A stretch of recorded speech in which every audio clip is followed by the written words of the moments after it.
welcome to Death and Aliens, an in-depth look at horror and sci-fi TV from two friends who vaguely know what they're doing. I'm MK. And I'm Courtney. And Courtney, how are you? You know, I'm okay. It's been 7,000 years since I've seen you, Mm-hmm. um, which is a real bummer. But it's okay, I guess. So I've had a lot of trials and tribulations since we've spoken last, Same. as you can Same. imagine. Ugh. Um, which all started with, if you recall, back in July, I finally went back and got my car that I haven't had in like 6-ish years, and was told that it's totally fine. Everything has been checked. It's tuned up. There's new tires, etc., etc.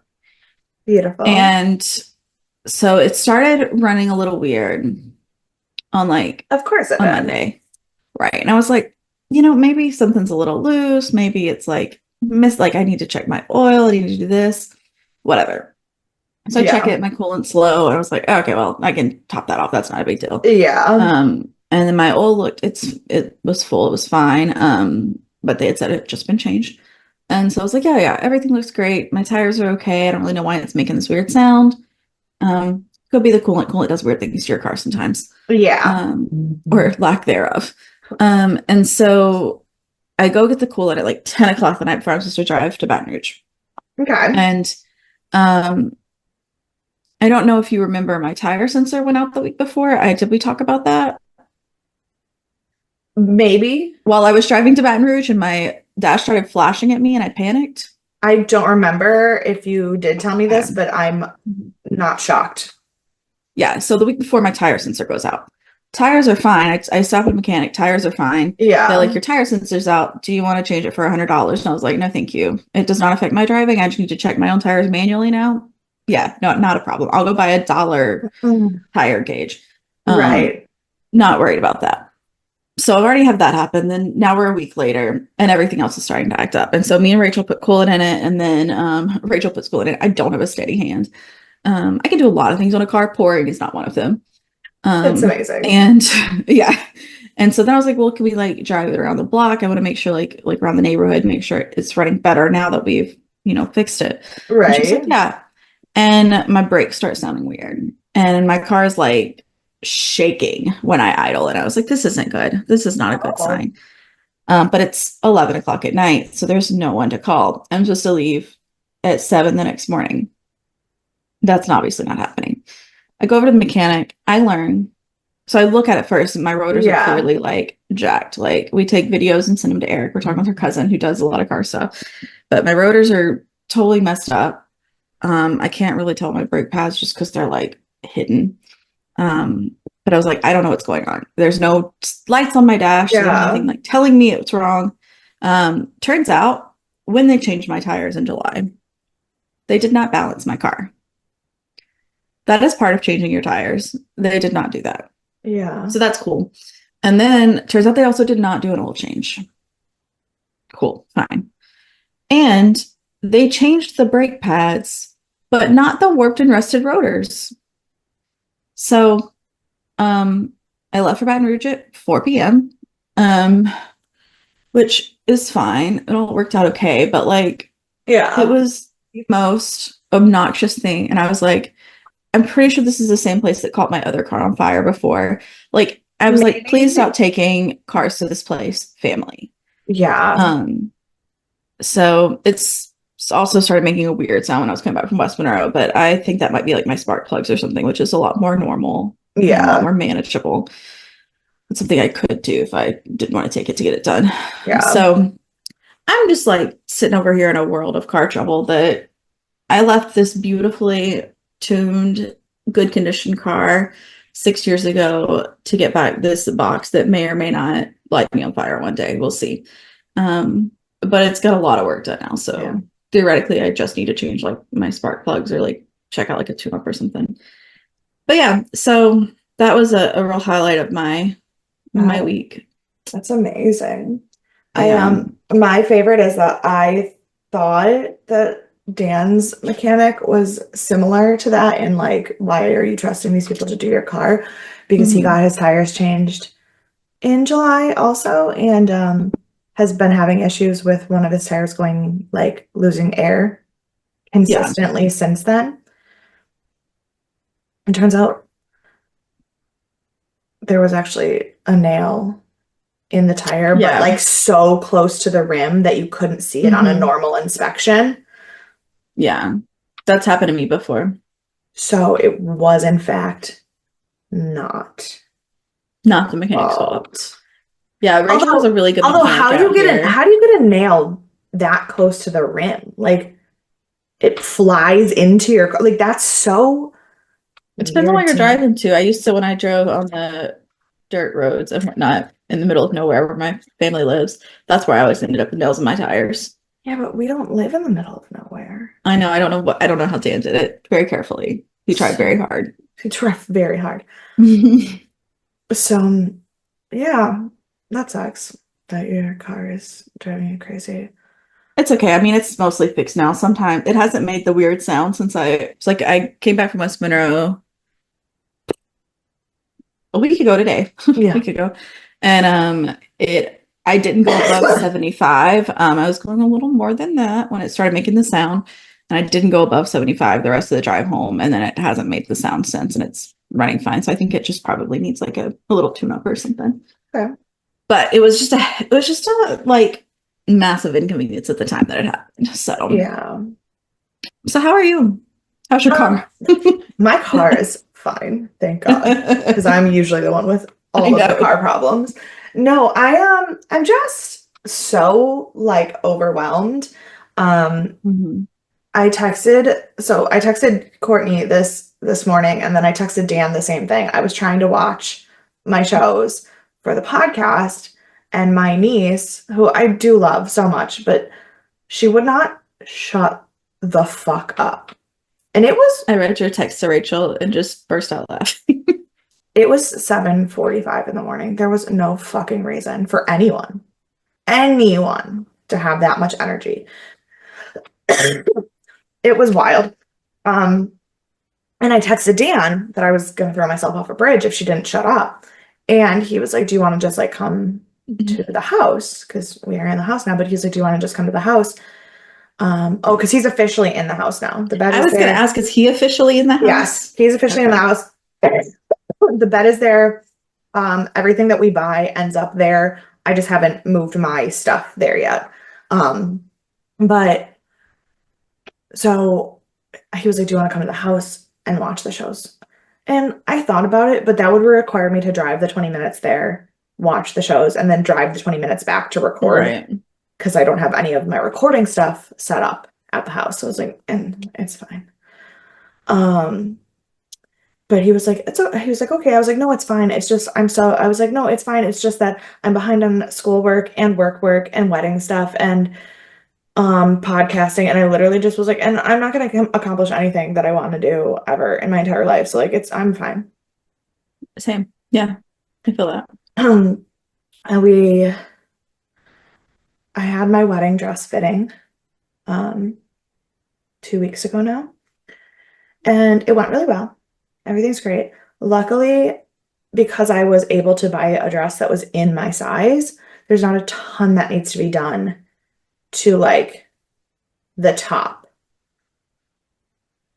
That's nice. But the stuff that does need to be done to the top has to be done before it can be hemmed. Mm. But the dress has enough lace and stuff on it that he's going to have to take an entire layer applique off to hem the dress and then reinstall it. And anytime you start messing with appliques, you never know how that's gonna go. And my next fitting to get it hemmed isn't until the 20th of November, which means that there is just over a month between that and the wedding. So It's fine.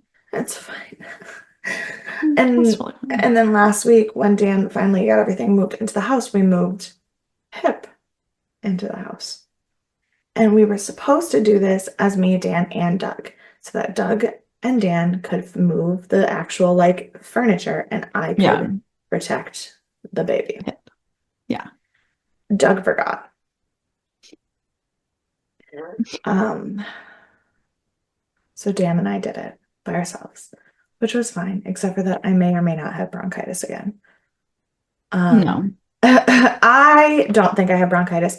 I think that between the weather changing and having cried for the last 2 weeks straight, I just have so much shit stuck in my throat. Dan is convinced that it's bronchitis. It doesn't sound like bronchitis. No.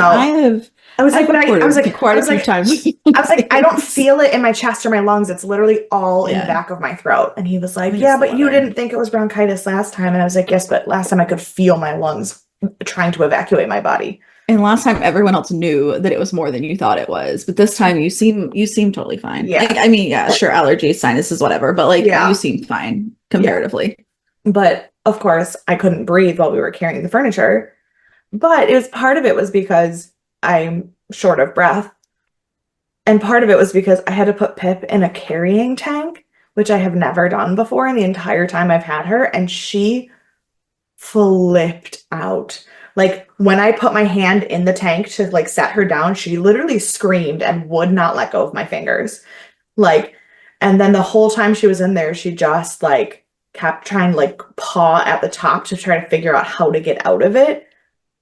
And like her tail was like raised, like she was like about to like attack the entire time. And I was like, Poor well, here's thing. the thing. I already have lung issues.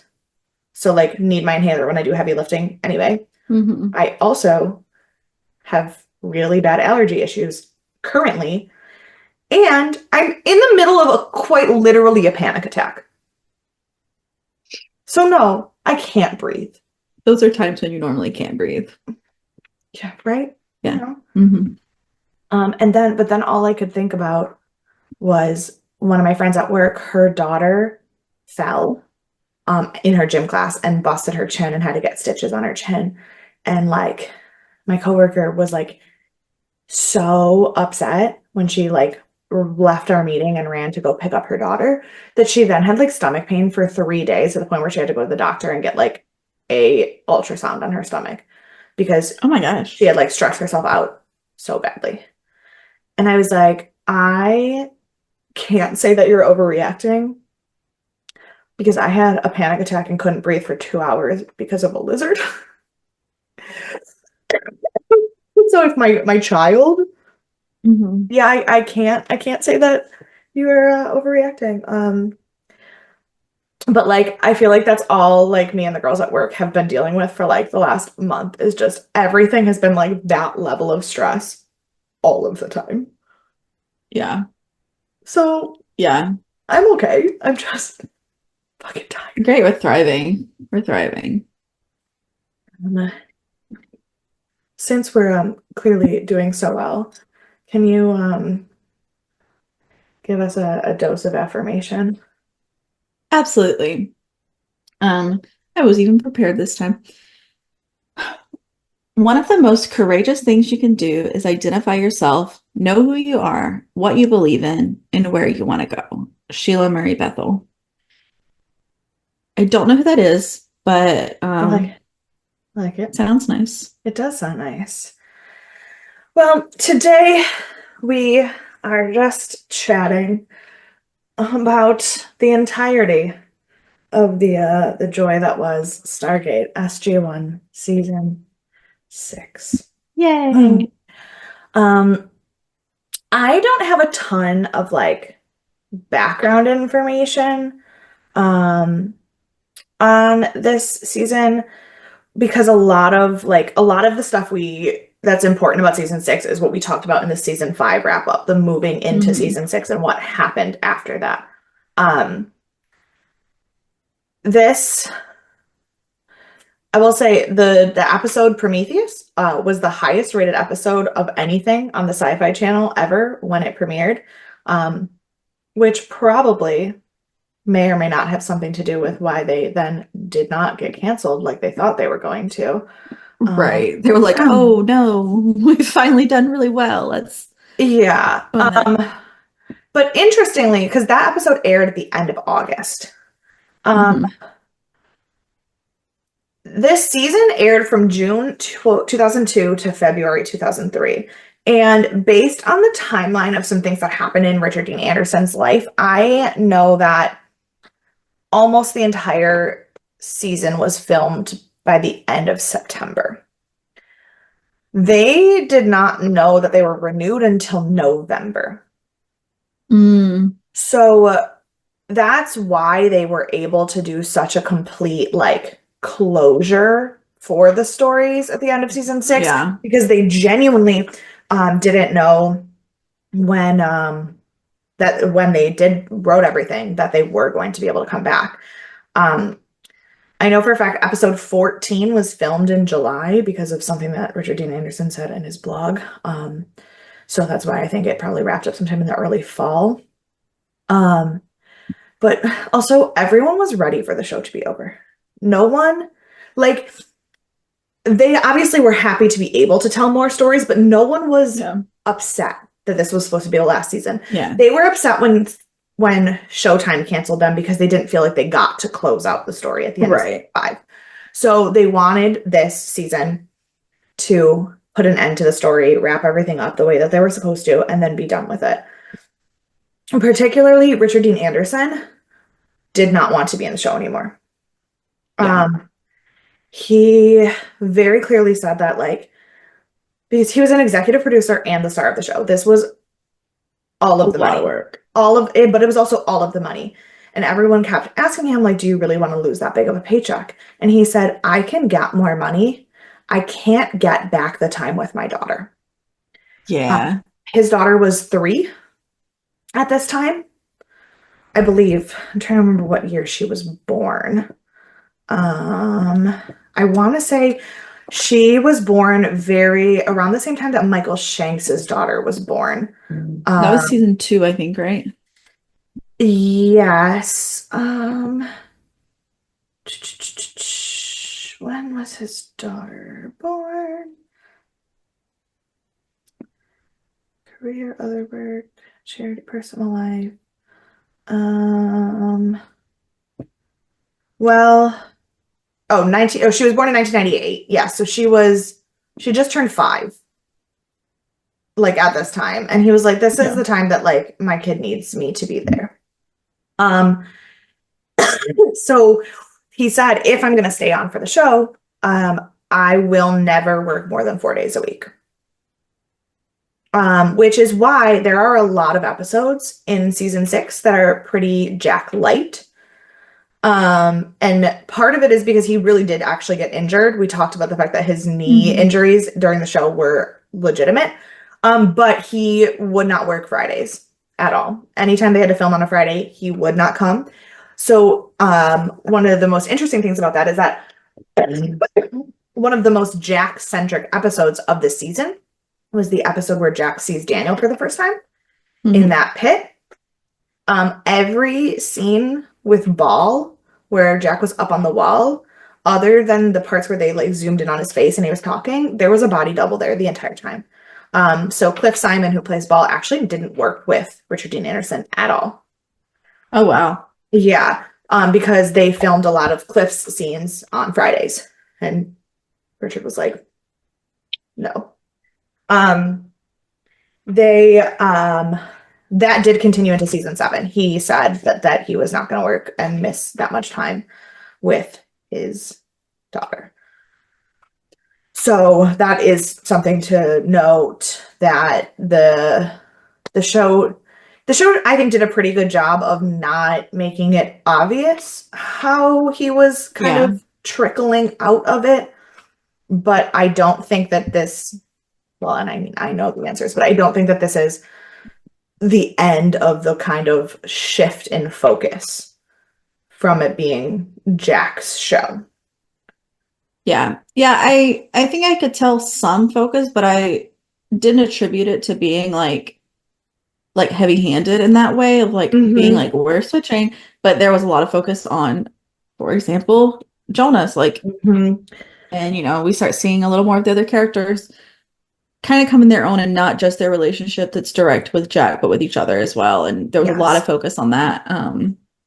So I do think they did a really good job of making it Mm-hmm. not feel obvious. Yeah. The other thing about season 6 that it's important to talk about is that it is rated like by fans as the worst season of the show. People do not like season 6. But like, are they mad because it was the first non-Daniel season, or do Correct. they just really hate it? No, that correct. It is has everything to do with Okay. Daniel being gone. Okay. Corin Nemec may be the most hated person of the Stargate cast. But I love him. I know. To be fair, some people unreasonably hate him because Jonas replaced Daniel. Some people actually just hate the actor because he is very aggressively political Hmm. online and not in the way most people in Hollywood are. Hmm. Um, but not just that, like it's not just that he's fairly right wing. He's also said some really wild conspiracy theory shit. Like he is actually Hmm. a little bit crazy. And so people who All the best already ones are. people who already didn't like the character then like found out that Corin Nemec himself is a little bit off the deep end. Um, and they were like, I could well, see him being a real like Scientology guy. right. I don't even know if he is a Scientologist. I just know he's a little bit crazy. Um, like he doesn't, one of the reasons he really doesn't work that much anymore because no one wants to work with him. Oh, Um, good. but and it's not quite Scientology, but he does have on his Instagram an entire story section called See the Light that is Sure. the caption, like the cover photo of that story is the shape of the state of Texas with the Texas flag and the Freemasons symbol. Yeah, sure. That tracks. Right. So, Well, that's a real bummer. it is. While I also have family members that are Masons, and that like have always been part of the Masons, and I do understand that a lot of the pop culture understanding of the Freemasons and what actually happens in Freemason meetings aren't the same. I Right. I do think it's not quite the look for people like to get people to think that you're sane is to be Yeah. real heavy-handed in that.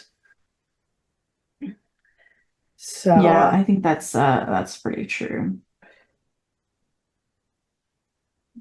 so Um, you know, I'm bummed.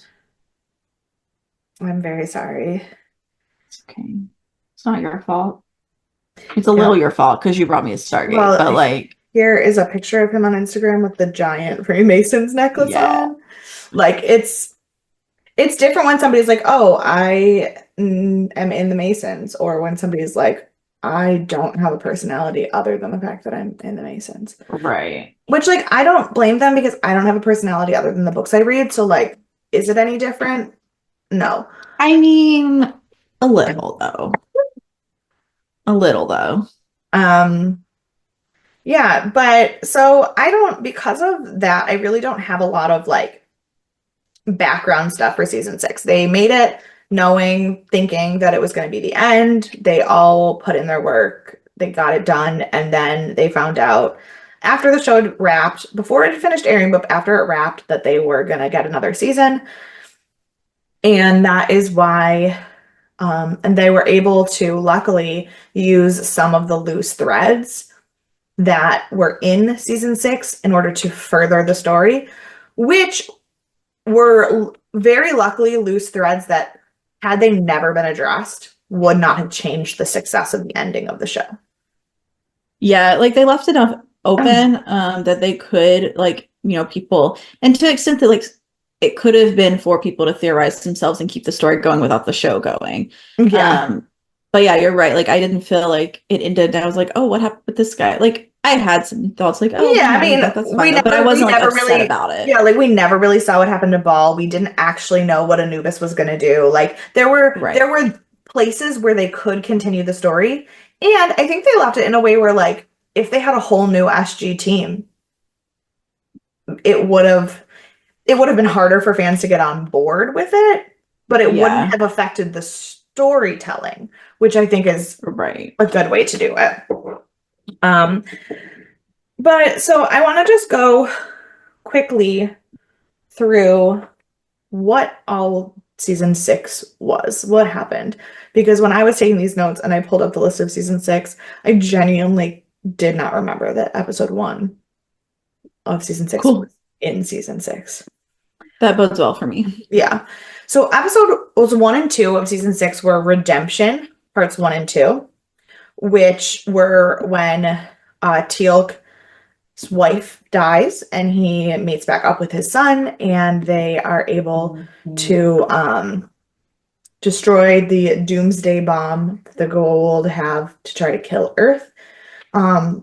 Those are also the episodes where we got my favorite character, Rodney McKay, back for a quick visit.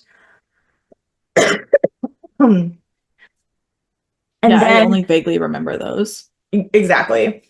Yeah.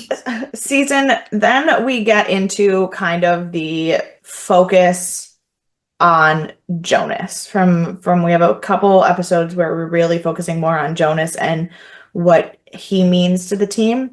We have episode 3 is Descent, which is the episode with the abandoned mothership that Thor sent back to them on Earth that crashes into the ocean, where Jonas has to swim to undo the bomb and save Jack and Sam.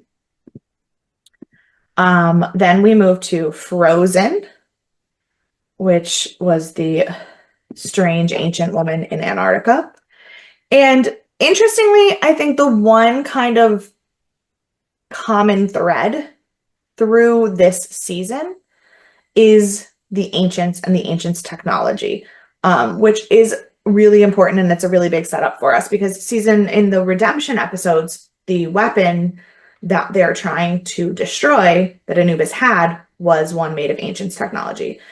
In season 3, in episode 3 with Descent, Thor has stolen Anubis's ship and brought it back to them because of the ancient technology that Anubis was able to use to take over Thor's mind. Then in Frozen, we meet an ancient who was left on Earth. Episode 5 is Nightwalkers, which is the weird Goa'uld NID episode with like the ghost town and the Goa'uld ship. And while that one doesn't actually bring us back to the ancients, it does give us the ship that becomes the Prometheus, the X-302. Right. So that it still does tie in to the rest of the episode or the rest of the season. Next is Abyss, episode 6, and that is the Lord Ball and Daniel and Jack episode. And this is the first time we saw Daniel again after he died or Yes. ascended. Yes, which is interesting. I think, what did you think about that? That's a good question, because the end of season 5 and the idea that Michael Shanks wanted out of the show and that this was going to be a big thing, and we replaced Daniel very swiftly. We really didn't have any time to mourn Daniel because Jonas was there. And yes, we took like 2 or 3 episodes of getting used to him, having him find his place on the team. It really wasn't until the end of episode 3 that we trusted him fully. Right. But for Daniel to be gone forever and then come back not even halfway into season 6, how did you feel about that? I have mixed feelings, and I think it has a lot to do with knowing the backstory and not just watching the show, because had they had him, had I just been a casual viewer and not known that he was ready to leave the show, I'd have been like, oh, cool. So we introduced a character. We wanted them to be good, but we're not done with Daniel. That character's just here too, and it's totally fine. He's just in a different place. However, knowing he wanted to leave the show and then seeing how much he still came back to the show was very strange. And it's I agree that his like the character of Daniel was not developing anymore, which we talked about last season. And Yeah. that's kind of why he wanted to leave.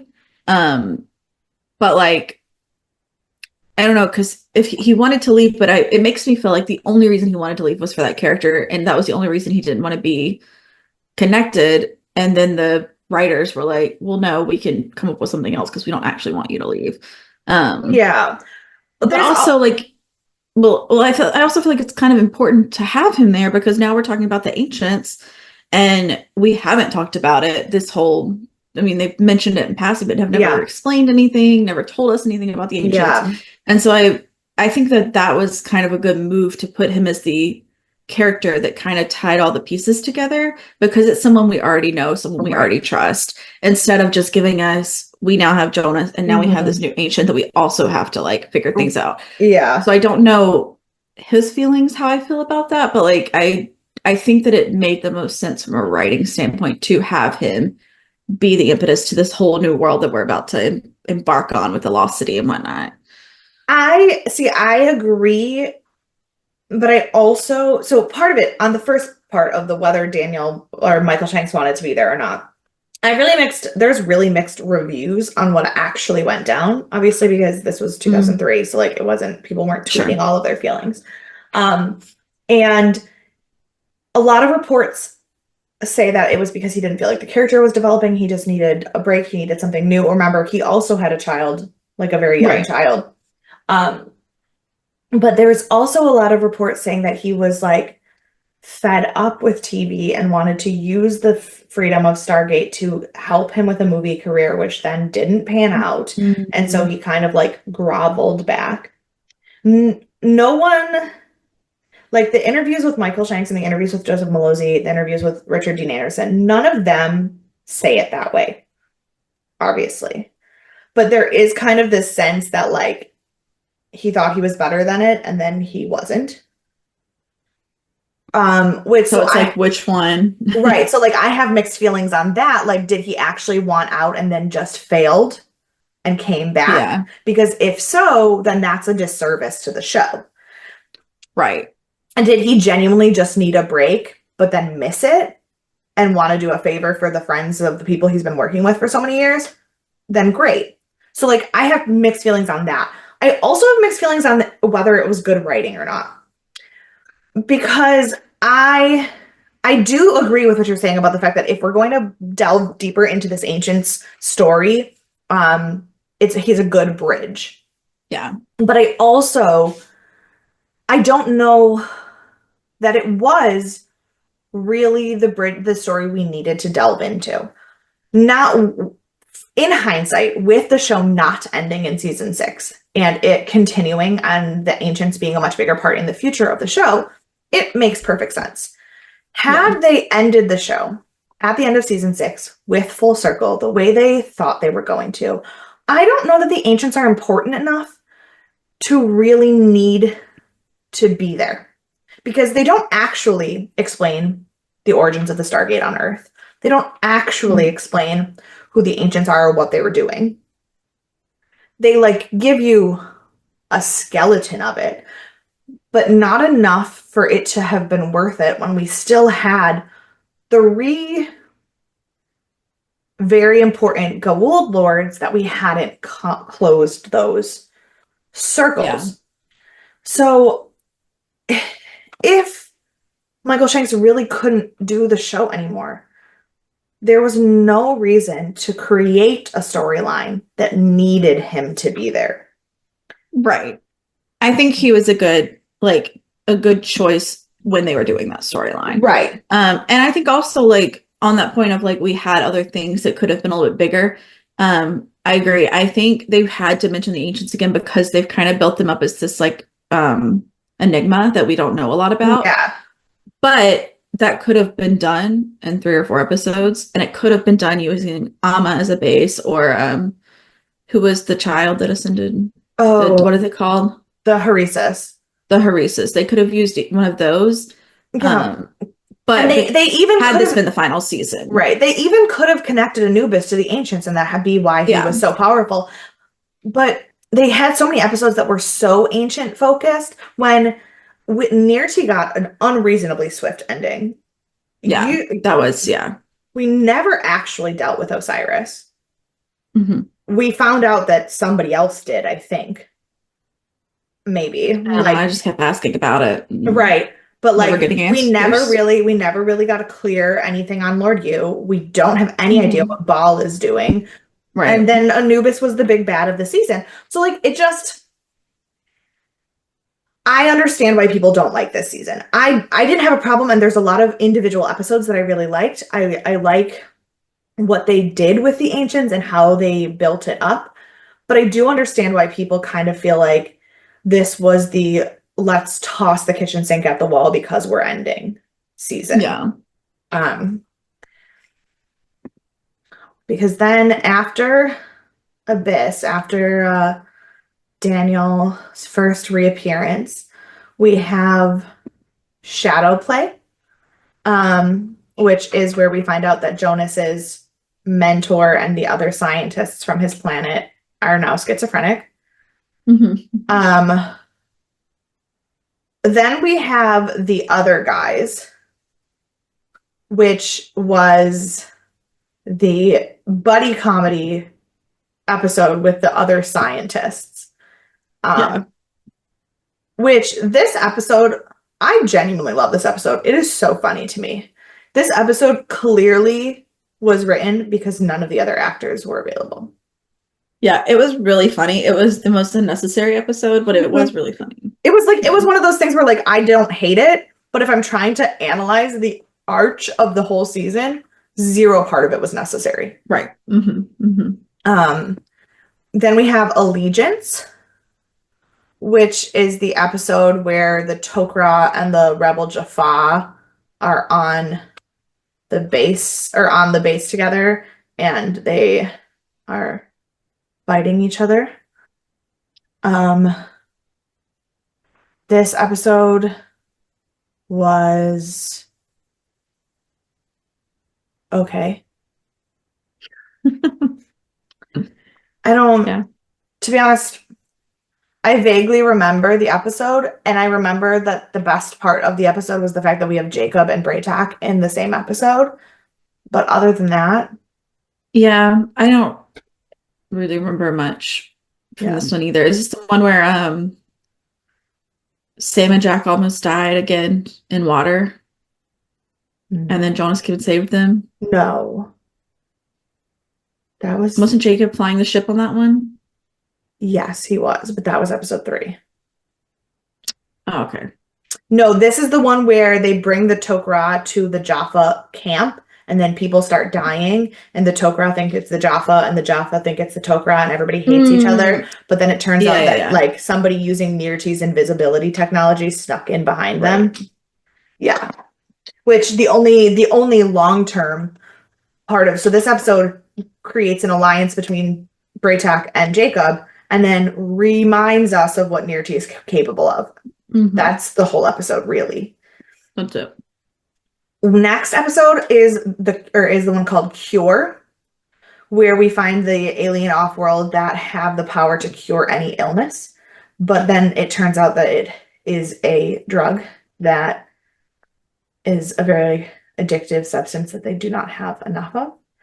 Um, and this episode was not great, but I told you that there was one part of it that was very important for the future of the episode or of the Hmm. season. And then I proceeded to refuse to tell you any details about what was important about it. Obviously, it was the existence of the Tritonin and what the Tok'ra were going to do with it. Hmm. Hmm. Next, we have Prometheus, which is, our nice big, we get a spaceship and everything's beautiful. And also, um, Lieutenant Fuckface dies, so that's really the best part of it. Oh no, does he die at this part? Yeah, Um, well, yeah, when he tries to help the newspaper reporter rebels steal the ship, and then they push him off. yeah, Yes, this and guy. that guy, and the episode ends with a big important reveal that Thor has a new body. He has been able to be, and he needs their help. Which leads us directly into the next episode, which is Unnatural Selection, which is the introduction of. But also at this point, when Thor gets a new body, bringing it back to Michael Shanks, he is now back in fully. Like, he is not only doing Yes, this is Daniel now Jackson, he's also confirmed right now that he's going to be Thor, because Thor's not gone. Right. So now this is the second episode. We're only halfway through the season, and it is the second episode with Michael Shanks back. Yeah. But that leads us directly into Unnatural Selection, where we have the introduction of the humanoid replicators. Again, a whole plot that could have been an entire half a season that they shoved into one episode. Yeah, that one I felt like should have been a lot bigger, because we've harped on the replicators. We've made a point to bring Reese and, learn about her story in the past, but we just keep getting it in like such small snippets. Right. And I will tell you, it doesn't make sense. I will tell you, the humanoid replicators are not done. It wouldn't make any sense based on how that episode ended for them to be done. And they for sure aren't. So I think you said that when we watched it too. Yeah. So like, again, I guess it would have been fine if that's how it ended and we never saw them again, but then why put it in there? Yeah, but I've had that question every season we've had just one snippet of the replicators. Like, why do you keep giving us this, like, oh my God, this is the biggest bad of all? And then it's like, we get 30 seconds on it. Yes. And then we'll address it again in a season and a half. Like, yes. The next episode is Sight Unseen, which is the horrible episode where Jonas can see bugs and no one else can. With the worst CGI I've ever seen. Yeah, this wasn't a great episode. And it wasn't. But then I will say, I genuinely think from then on, like episode 14 through 22, I don't think there's a miss. Personally. I mean, there are some that are better than others, but I don't personally think anything past that is a miss in terms of what the storytelling that they did and what they needed to do. Because episode 14 is Smoke and Mirrors. This is the episode where O'Neill is charged with Kinsey's murder, but it really isn't O'Neill. And they discover that the NID has stolen things from Area 51. And we set up for Kinsey to be president. And we set up for Kinsey to be president, yes. But I think this is important because of this episode is important because it reminds us that the NID problem isn't solved, which is important for where we're taking the earthbound part of this story. Right.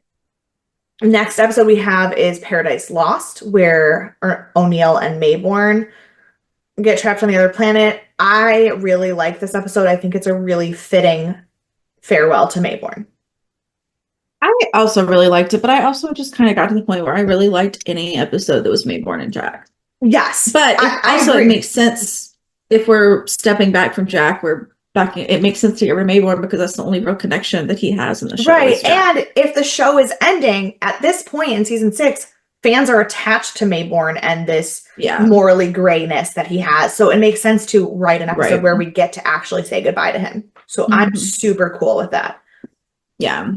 After Paradise Lost, we have Metamorphosis, which is the destruction of Nirti and the understanding that Jonas is, in fact, more than human. Not my favorite episode. Didn't love the sloth creatures, but I think we needed to. The Nirti thread has gone on for so long. We needed to close that one for people to be okay. Yeah. Then we have Osiris Disclosure.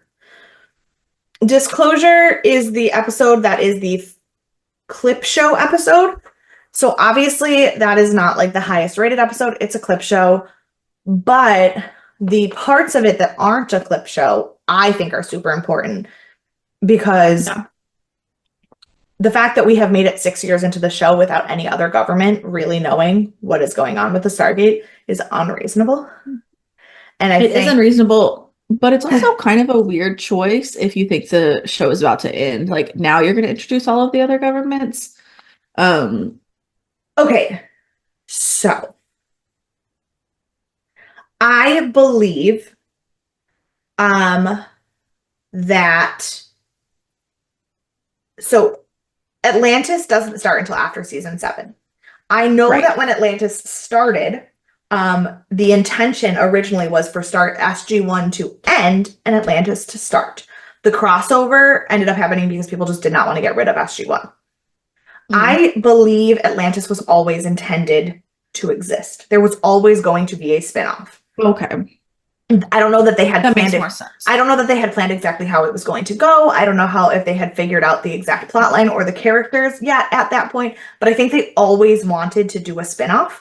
And I will Yeah. say, um, this is not a huge plot point, but I will say the teams in Atlantis are made up of people from multiple countries.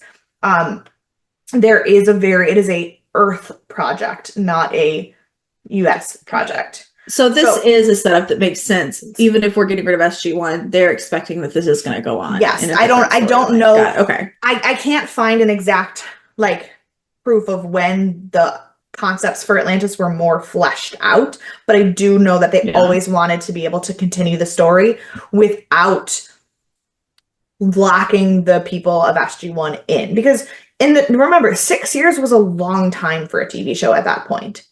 I mean, Yeah. even now, 6 years is a long time for a TV show. Yeah. Shows either last 2 or 3 years or they last 50. Like 6 years is a wild amount of time for a show. Um, so I think that the producers and the directors really wanted to be able to continue the world building without having to lock in SG-1 itself. That makes sense. And So that is a good way to do it if yeah. that is the case. Like if assuming they already have that plan in place. So I take it back. I take back what I I mean, said. I do understand why it's kind of a weird choice to do it so close to the end. But also these are Well, not I think it makes sense to do it close to the end if you're getting ready for a spinoff because you don't want to do this 3 seasons right. ago and then Well, people will be like, we're already doing that. right. Well, You and know? also I will say, so we're now in the episodes that are not airing till February, March time. So I don't know, maybe these are the ones that were already depending on when they filmed them, because we know that they don't always film everything in the order that it airs. Right. And depending on when they filmed them, and the fact that this episode was created as a budget cushion, they may have indeed already had the green light when they did this episode. Got it. Yeah. I can't find an exact like production schedule of filming versus airing. I can only find Mhm. when they were airing. And I have some episodes that I know when they were filmed based on comments and commentary or interviews. So like I know that episode 14, Smoke and Mirrors, was filmed in July because Richard Dean Anderson gave an interview on set of the show in July that's on his website. But like those are the kinds of information I'm trying to piece together to figure out a timeline. Right. Because it's not like the age of Instagram where every director's like back on set today. Like I don't have that shit. Yeah. So I'm like piecing together print interviews from 20 years ago to like figure out a timeline. So my details are not 100% correct. And to be honest, I could have probably listened to every single audio commentary on the DVDs for every single episode, but I don't have that kind of fucking time in my life. Who does? So apologies if my details are fuzzy. But then we have episode 18 is Forsaken, which is where we have the prison ship. I would say that's probably my least favorite episode of the second half. Yeah, probably. It's not bad, it's just okay. Yeah.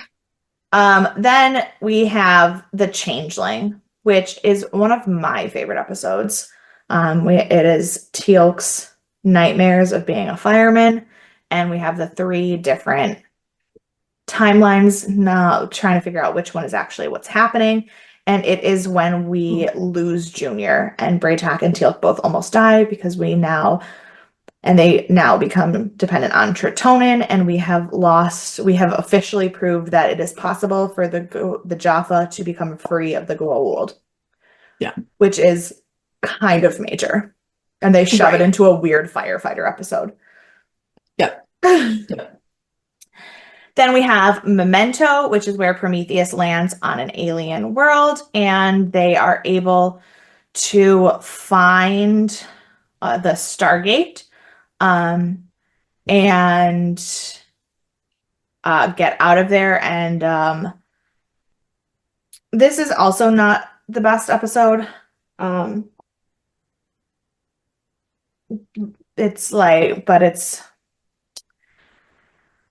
To be honest, this one is probably even worse than Forsaken, truthfully. I don't remember anything in that episode being important for the long term of either the show. Because this is the one. What even is this one? It is the one where they land on the planet because they try to do something to the Naquadria reactor on the Prometheus, and it blows up and they get stuck in orbit, and then they like accidentally start a fight with these people and have to use their Stargate to like it's fine. It's a really good standalone sci-fi episode. Yeah. But then we are followed by two very strong episodes, Prophecy and Full Circle. Prophecy is the one where we find out that whatever Nirti did to Jonas did actually have an effect, and he starts seeing things. And it is also when we kill... Which Goa'uld was that? Oh, the Goa'uld Moore or Mott or whatever. He was only in that episode for that, but he was a servant of Baal. He was one of Baal's top servants. So we killed Baal's like number one guy. Yeah. And as we did that, we found out the information that we found out about the System Lords and their bonding together because of Anubis was information that was very sneakily dropped in there that was very important in the next episode. Right. And then, of course, we have Full Circle, where we go back to Abydos. We say goodbye to Skara. Daniel breaks all of the codes of the ancients to try to kill Anubis, and every single one of them. And we discover the tablet that tells us the story of the lost city of the ancients, which is truly the impetus for the spinoff that is not existing yet. Right. But also that kind of now, once we find out that there's another season, it kind of gives us a good idea of what the plot of the next season will be about. Because the plot of trying to find the ancient city is the overarching through line for season 7. Like, it has to be. Which makes sense. It has to be. Yeah. We're going to have... Stargate is going to have as many big bads as they can. They're going to introduce aliens. They're going to have standalone one-off episodes with weird worlds. That's what a sci-fi show does. But there always kind of has to be that one big mission or question. Arc. Yeah. And it started with like Apophis and like what is the Stargate and finding these other planets. But now we've already kind of done that, and we've already figured out that we're pretty capable of killing the Goa'uld. Obviously, different ones are different problems, and Anubis is much more powerful than any of the ones we've dealt with in the past. But we've already established that they have enough alien like allies, and they have traveled through enough of the world. They figured things out. If all they were going to do was figure out the next like MacGuffin to kill the next big bad, it wouldn't be that interesting. There needs to be an actual like Storyline. philosophical through line. So Mhm. that is like, what is the ancient city is the next big question. Yeah. I'm excited about that. I think that's gonna be really interesting. I find the Ancients to be one of the more interesting storylines, just because it is so, what's the word I'm looking for? Open, I guess. Like it's so big and open, and they could do Mm-hmm. it in so many different ways. Um, and it just, I don't know. It gets more into the spiritual range, which I'm always more interested in too. Yeah. And Um, I do think, I will say, I think that the sprinkling of the ancients all the way from season one to now without ever giving us answers is the thing that they have accomplished the best. Of all of their like villain mhm. stories and characters and races and information, I think that the long game with the ancients is the most well done of any of them. Yeah, yeah. I So, think so. Because it keeps you interesting without being infuriating too. Because like right. they never gave me enough to really know, but every time they mentioned it, I was like, I want to know more. Like we see Amma, we see the Right. Reeses, we see Daniel Ascend, like we see all of these things, and it's like, well, I want to know more, but if you don't tell me tomorrow, like I'm fine. That's okay too, I guess. Yeah. Well, So and then you have things like the furlings, we don't know anything about them, but it's also a joke that we don't know anything about them, right, which is right. kind of annoying. Funny, but annoying. The Yeah. Nox, we already know everything there is to know about the Nox. Like Hmm. literally we're never going to learn anything new about them. We don't need to. We The don't, yeah.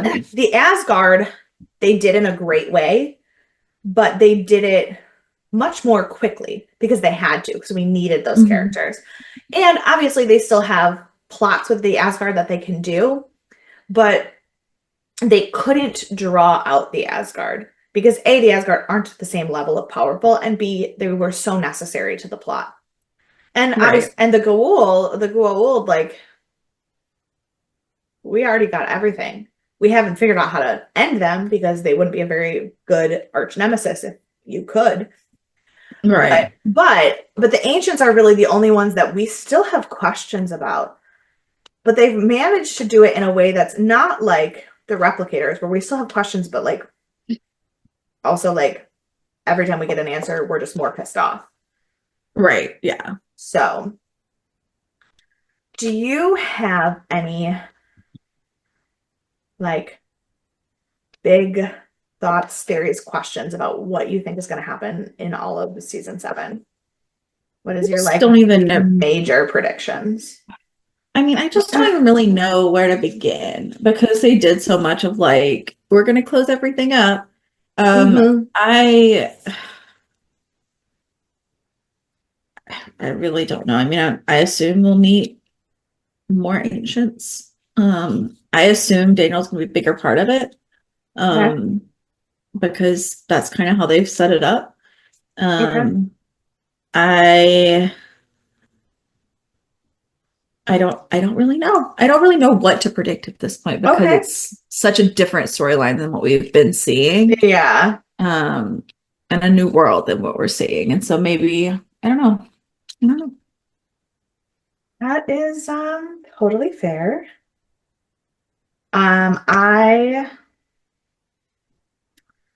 I don't obviously want to spoil things. I want you to like get everything Mhm. on, but the one thing I will say is that um season seven does in fact have the saddest episode of the entire show in it. Oh, cool.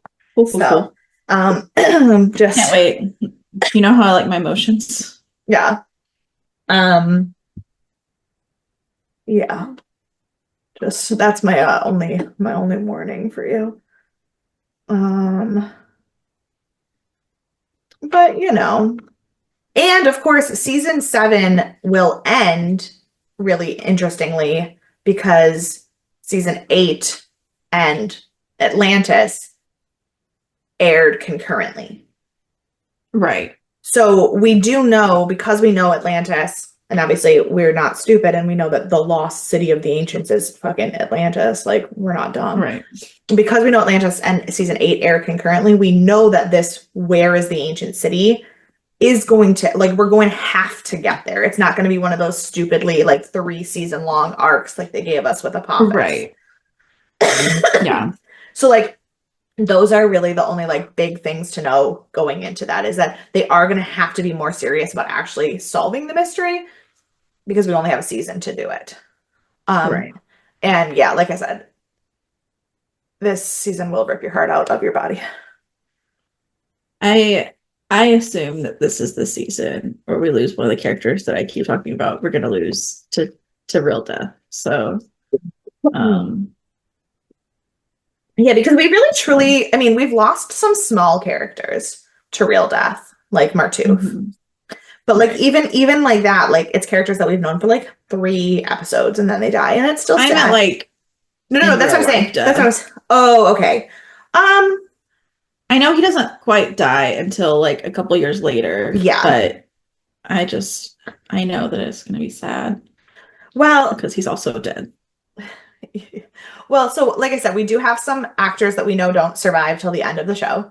Um, Yeah. and then we, like I said, we have not had any major characters actually die. Like Right. Daniel died, but not really. Um, Right. Like we thought Daniel died, but Daniel never leaves us. yeah. So that is not an unreasonable fear going into the season that real death is waiting for us. Because to be fair, what kind of sci-fi show would it be if no one died ever? Truly. That feels like the like epitome of sci-fi and Right. horror to be Right. another overlap there. Yeah. So I know that wasn't the longest or most interactive or interesting season wrap up, but season 6 is not great. I mean, no, it's fine, but it is it's I think that was a good wrap up. We went about an yeah. hour, so Yeah, I think it's a good wrap up. it's a weird spot in the show because they're trying to plan for the future Yeah. but not quite ready for it yet, and so everything's just kind of like strange. Mm-hmm.